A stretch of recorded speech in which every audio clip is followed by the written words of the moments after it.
अभिराम गुणाकर दाशरथे जगदेक धनुर्धर धीरमते रघुनायक राम रमेश विभो वरदो भवदेव दया जलधे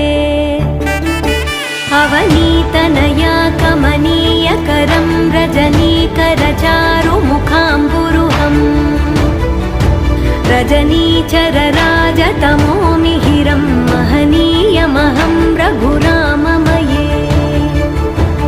सुमुखं सुहृदं सुलभं सुखदं स्वनुजं च सुखाय ममोघशरम् अपहाय रघुद्वहमन्यमहं न कथञ्चन कञ्चन जातु भजे।